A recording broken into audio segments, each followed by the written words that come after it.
Vous êtes sur Pan-African Media. Le programme, c'est justement un entretien assez spécial pour une journée spéciale. Événement spécial, vous le savez déjà, Ernest Ouandji, la star de l'heure. Alors, sur ce point, on parle des réactions à n'en plus finir. L'une des dernières réactions voilà, qui alimente les chaumières, c'est la sortie de M. Elie Bilobé. Nous le connaissons avec sa langue très pendante, parfois il réfléchit. Il nous a fait savoir que, voilà, je lis parce que ce sont ses propos, je ne pourrais pas dénaturer ses propos. Il nous a fait savoir qu'il a soutenu que le leader indépendantiste Ernest Ouandji était un bandit qui a brûlé les villages dans le Mungo pour s'accaparer des terres des riverains. Provocation de recherche ou buzz? Très bonne question, madame. C'est quelque chose qui, aujourd'hui, dans les réseaux sociaux, ça bouillonne. J'ai eu la chance, à un moment donné de ma vie, d'être étudiant à l'Institut des relations internationales du Cameroun à Yaoundé. Ça veut dire que j'ai quand même des notions de relations internationales, de diplomatie et autres. Il y a ce qu'on appelle en diplomatie le point de vue. Le point de vue. Parce que vous savez, madame, nous sommes dans ce studio. Si on vous demande à vous de votre position, qu'est-ce que vous voyez dans ce studio? On me demande à moi de ma position, qu'est-ce que je vois dans ce studio? On ne voit pas la même chose. Vous voyez ce qui est derrière moi, et moi je vois ce qui est derrière vous. Mais nous sommes dans le même studio. C'est comme ça qu'il faut comprendre ce qui se passe. Il y a une vue du leader Ouandji Ernest, côté lutte d'indépendance sur le terrain, côté réhabilitation par le président de la République comme héros national, comme d'autres. Il y a du côté de Elie Bilobé, le côté d'une population, d'une famille, ou des gens qui ont été torturés, des gens qui ont perdu leurs biens, des gens qui ont été tués. Oui. Donc vous comprenez que il ne faut pas s'accrocher sur un seul côté contre l'autre. Il ne faut prendre la peine de regarder ce qui s'est fait de chaque côté. Comme j'ai dit tout à l'heure, le Ouandji que j'ai vu, dont mon père m'a parlé, je ne suis pas sûr qu'il pourrait donner un ordre pour qu'on aille tuer les populations, arracher et voler. Je ne pense pas. S'il y a même eu des trucs comme ça, ça doit être des opportunistes. Vous savez, madame, même maintenant là, si on crée des trucs dans ce pays, le Cameroun, c'est votre voisin le plus proche qui va venir vous tuer. Hein. Tout à fait. Il ne faut pas penser que votre tueur viendra de loin. Il va vous tuer, il va s'installer dans votre maison, il dira à tout le monde que c'est chez lui. Donc à cette époque, non seulement il n'y avait pas moyen de contrôler tout le monde, on ne sait pas, c'est parfois des opportunistes, parfois des gens jaloux, parfois il y a beaucoup de choses. C'est vrai que la culture bamileke veut qu'un enfant, quand il grandit, devienne responsable. D'accord. Et très rapidement, la première responsabilité chez l'homme bamileke, c'est d'avoir chez soi. Donc ils ont cette culture de s'autonomiser très rapidement en commençant par la maison. Mais ce n'est pas une mauvaise chose, c'est une très bonne chose. Nous encourageons même tous les jeunes, tous les enfants de ce pays d'Afrique à faire la même chose. Maintenant, est-ce que parce qu'il y a cette volonté qu'on doit dire aussi parfois n'importe quoi? Je ne pense pas. Donc je ne pense pas que Ouandji de lui-même pouvait donner ce genre d'instruction. Oui. Parce que mon papa m'a beaucoup parlé de lui et que c'était un grand monsieur. Donc maintenant, il a peut-être des collaborateurs qui font parfois n'importe quoi. Nous sommes au Cameroun aujourd'hui, le président Paul Biya est chef d'État. Vous croyez qu'il est coupable de tout ce que les gens font autour? Il est peut-être responsable parce qu'il est chef d'État, mais il n'est pas coupable. Parce que quelque part, des gens à leur position prennent des décisions, des initiatives qui l'engagent. Donc ça doit être la même chose. Du côté Elie Bilobé dans sa position. Elie Bilobé est un fils du Mungo. C'est un fils du Mungo. Et comme tel, il a dû avoir dans sa famille des gens qui en ont souffert. Et vous savez, quand vous avez perdu un membre de famille, un parent, vous avez été torturé, il y a eu un génocide, vous avez été dépossédé de vos biens. Vous ne pouvez jamais raisonner comme quelqu'un qui n'a rien eu de tout ça. D'accord. Donc, je ne jette pas la pierre à Elie, je ne jette pas la pierre à Ouandji Ernest. Je pense que tout ça fait partie de notre histoire, avec ce qui est positif et ce qui est négatif. Il faut plutôt aller dans le sens de bien expliquer la situation pour les générations nouvelles Ne pas les laisser entrer dans cette histoire comme s'il s'agissait un problème de Wandi Ernest tout seul, ou bien de Libby Lobe tout seul, ou bien de Oumniobé tout seul. Je pense que Wandi Ernest, Oumniobé, Aïdjo et tous les autres ont été réhabilités. C'est des héros nationaux. Donc on doit les respecter comme tels. Maintenant, Libby Lobe, dans sa position, il a des problèmes internes que vous ne maîtrisez pas forcément. Il a peut-être perdu des biens dans leur famille, ils ont perdu des hommes et tout ça, qui ont été torturés, massacrés. Vous ne pouvez pas l'amener à considérer les autres comme des leaders parce que lui, il estime qu'il a perdu ces gens. Peut-être ceux-là sont des leaders aujourd'hui. Qu'est-ce qui a été fait pour qu'on dédommage tous ceux qui ont perdu quelque chose, tous ceux qui ont perdu des hommes? Et ce n'est pas seulement dans le Mongo, même dans le Bamenougou chez moi. Allez à Makenene. Il y a des génocides là-bas. Il y a des génocides là-bas. Une ville comme Makenene aujourd'hui, c'est 80% de population qui viennent d'autres régions du Cameroun. Et ceux qui sont originaires de Makenene n'atteignent même pas 20% à peine. Et c'est le même problème qu'il y a là-bas. Vous allez voir, ils vont vous dire que tel a perdu un oncle, tel a perdu une tante, une grand-mère, ceci, cela. C'est le même problème partout quand il y a des troubles. C'est une lutte d'indépendance qui a son côté positif. Qui a le côté positif de la recherche de Wandi, c'est quoi? Parce qu'il y en a qui se disent, pourquoi après la colonisation, on était indépendant, la lutte a continué. En fait, les leaders de Wandi et autres ont estimé que l'indépendance qui a été donnée était une indépendance factice, qui n'était pas une vraie. Et ils voulaient la vraie indépendance, en commençant par l'unification entre les deux Cameroun. Et ensuite, la vraie indépendance où le Cameroun est souverain, indépendant. Ce que nous sommes en train d'avoir aujourd'hui avec le président Paul Biya, qui a volontairement, avec tant d'usure et ruse, astuces, réussi à contourner et ne pas renouveler les accords de coopération. Parce que la lutte de l'UPC tient compte de ça. Sinon, si l'indépendance était réelle, franche, et que le pays était souverain à 100%, je crois qu'il n'y aurait jamais de lutte de l'UPC. Merci beaucoup. Parlant justement de cette UPC, il faut le rappeler, plusieurs partis politiques, en l'occurrence le Manidem, mais également d'autres partis politiques qui n'ont pas arrêté et qui continuent d'ailleurs de dénoncer la sortie taxée de haineuse de M. Libby Lobe. Est-ce à tort ou à raison? Je l'ai dit tout à l'heure, du point de vue, ça dépend de votre position. Oui. Et Libby a parlé peut-être de sa position, qui n'est pas forcément celle de Manidem et les autres. Beaucoup de gens, j'ai même vu quelque part que l'épouse de Libby Lobe a subi une agression. Voilà. Elle s'est fait agresser verbalement. Bon, moi j'ai pris la peine d'appeler Libby pour lui demander. Il m'a dit non. C'est vrai qu'il y a quelqu'un qui s'est présenté, qui a parlé durement à son épouse, mais elle n'a pas été physiquement agressée et autres. C'est vrai qu'elle a pris peur. Elle a d'ailleurs fui. Mais je pense que les Camerounais doivent comprendre que nous étions dans une période délicate de notre histoire. D'accord. Aller aujourd'hui chercher à tirer sur Libby Lobe ou bien à dire que Wandi Ernest n'était pas un leader nationaliste ou aller agresser l'épouse, verbalement l'épouse de l'autre.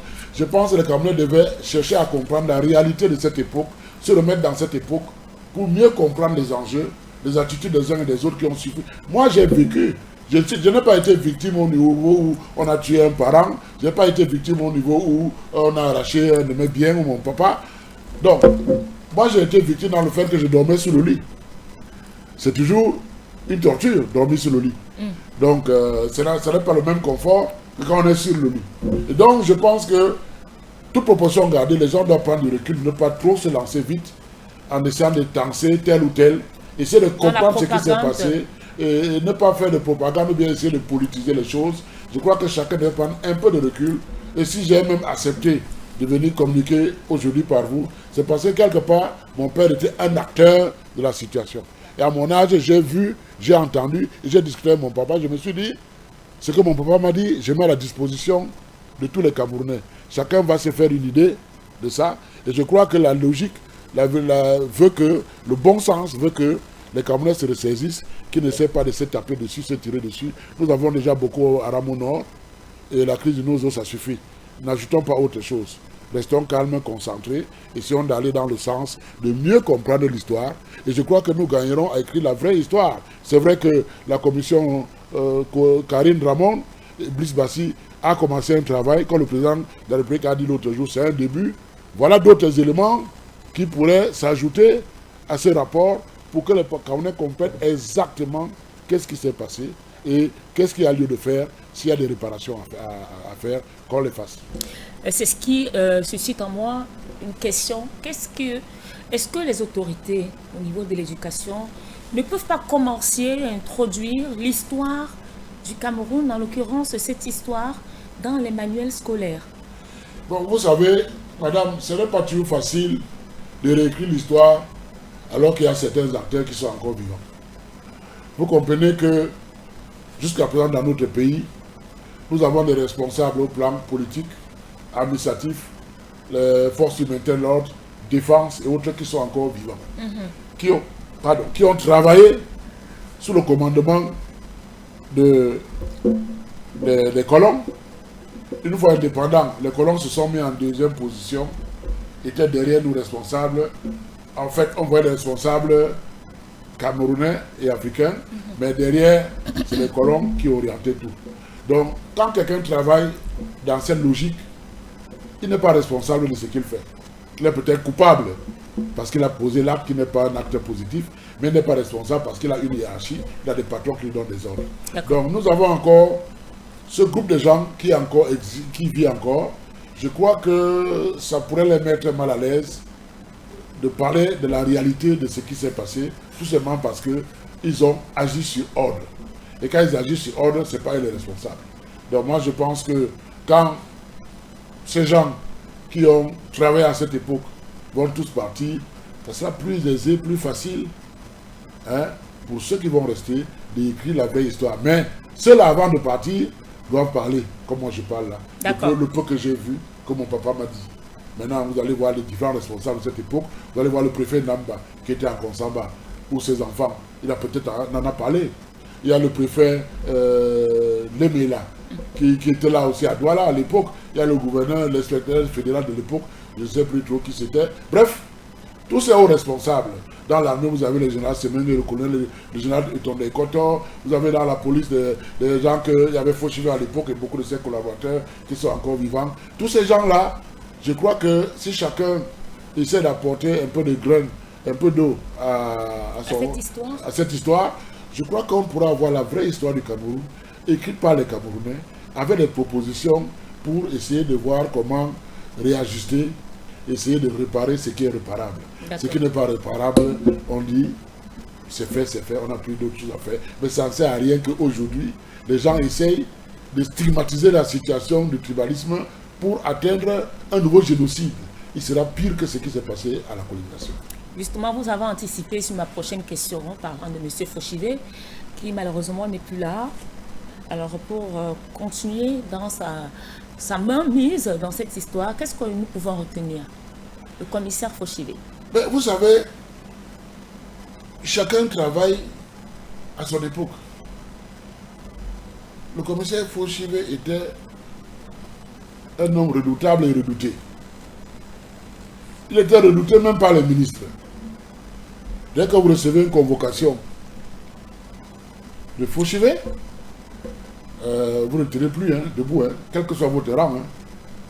C'est quelqu'un qui avait les pouvoirs les plus étendus dans le cadre de son travail. Et qui avait la confiance totale de sa hiérarchie.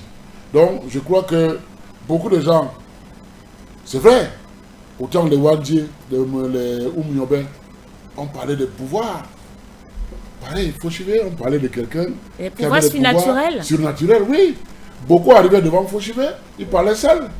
Ils commençaient à tout raconter, sans qu'on leur pose des questions, pour dire un peu comment c'était. Donc il y avait une volonté aussi de pouvoir, de terroriser la population pour obtenir très facilement un certain nombre de choses. C'était un monsieur qui a fait son temps, qui a fait le travail qui était le sien à cette époque, parce que vous prenez Fauchivé, vous le mettez aujourd'hui, délégué général à la sécurité nationale, pour faire ce qu'il faisait à cette époque, il sera incapable de le faire. Parce que la foule va envahir ce bureau et il sera obligé, s'il n'a pas de chance, il peut être lynché. Les choses ont évolué. Ce n'est plus comme avant. Il faut revenir dans le contexte d'avant pour comprendre certaines choses qu'aujourd'hui, beaucoup ont du mal à comprendre. D'accord. Alors, M. Mouté, pourquoi avec tout ce tohu-bohu qui n'arrête pas de sortir et des vraies informations, des fakes, pourquoi est-ce que les autorités camerounaises sont quiètes? Pourquoi aucun ou encore aucune de ces autorités n'ose faire ce que vous êtes en train de faire? Non, non, disons qu'il faut savoir que, je l'ai dit quelque part que les autorités administratives, les forces du maintien de l'ordre, les forces de défense ont des obligations de réserve. Nous, les hommes politiques, je me suis présenté sur ce plateau comme personnalité ressource d'accompagnement. Ouais. Nous, les hommes politiques, nous n'avons pas la même réserve. Mais nous n'avons pas le droit de dire n'importe quoi. Donc, j'ai fait la sortie pour apporter ma contribution parce que je pense qu'en communiquant, en expliquant, en disant un petit peu de vérité dans ce qui se passe, on aide à calmer le jeu, à calmer les populations. Donc, moi, je pense que les autorités suivent de très près tout ce qui se passe. Que ce soit dans les médias, radio, télé, réseaux sociaux, elles sont partout. Elles suivent tout. Elles contrôlent la situation dans ce sens qu'elles suivent. Mais elles ne peuvent pas aller parce que les gens ont dit dans les réseaux sociaux, arrêter X, torturer tel, condamner tel. Non, non, c'est pas comme ça. Ils connaissent la vérité. Ces autorités connaissent la vérité, elles connaissent la vérité. Et parce qu'elles connaissent la vérité, il y a la liberté d'expression, elles laissent les gens s'exprimer.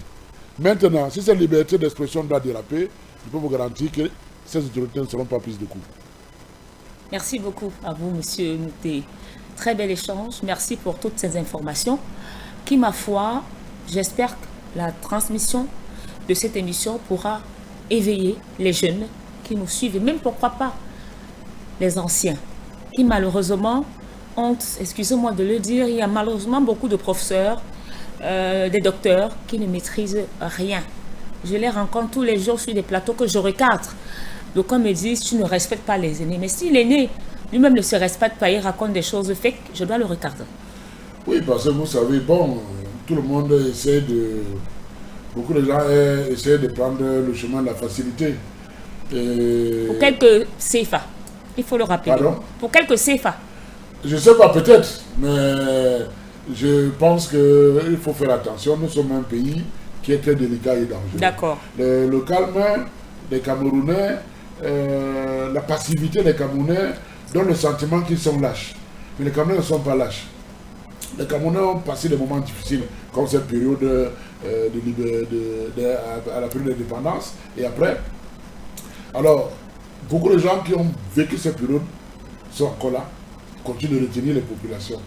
Parce que si c'est les gens qui ont vécu cette période, qui ont vu ce que c'est que la guerre, ils n'étaient pas là, ce qu'on a déjà basculé. Et on ne bascule pas parce que justement, il y a des gens qui essaient de toujours dire la vérité, rappeler aux gens de faire attention. D'accord. La liberté que nous avons aujourd'hui a été acquise de haute lutte depuis la période coloniale, avec nos leaders, nos héros nationaux, jusqu'à aujourd'hui, avec la démocratie et autres. C'est comme un bébé, il faut faire très attention. Ça dérape très vite. Et quand ça lâche, parfois on croit que ça va durer une semaine, 2 semaines, un mois, et ça fait 20 ans. L'exemple de Nozo est là. Ça a commencé comme la blague avec les avocats et l'université de Boya. Nous sommes à 9 ans aujourd'hui. Quand même. Merci beaucoup, monsieur. C'est moi qui vous remercie. Plaisir de vous retrouver sur d'autres thématiques, peut-être pas camerounaises, beaucoup plus africaines, avec notamment ce qui se passe en République démocratique du Congo. On espère vous avoir très prochainement. Merci de votre passage sur Pan-African Media. Vous savez, par rapport à ce qui se passe en République démocratique du Congo, vous savez bien que c'est les Occidentaux qui sont derrière tout ça. D'accord. Nous sommes à la veille d'une élection présidentielle. Et il y a des candidats qui essaient d'avoir le soutien de ces Occidentaux. Pourquoi? Le président Paul Biya avait le temps, l'expérience, la ruse, l'usure, est sorti des accords de coopération sans tambour ni trompette. Depuis 2009, les accords économiques et militaires, et depuis 2020 pour les accords monétaires. Maintenant, il reste l'équité pratiquement. Il y en a qui veulent remplacer Paul Biya tout simplement parce que certains sont prêts à resigner ces accords que Paul Biya a refusé de renouveler. Donc les Camerounais doivent faire attention. On ne doit pas retomber sur 50 nouvelles années ou plus de prison. Parce que ces accords, signés en 59, ne sont pas différents d'une condamnation à mort. Nous devons faire attention. Je vous remercie. Il y a cette information qui circule le 20 mai de tous les dangers au Cameroun. Merci d'avoir été des nôtres. À très bientôt sur les antennes de Pan-African Media.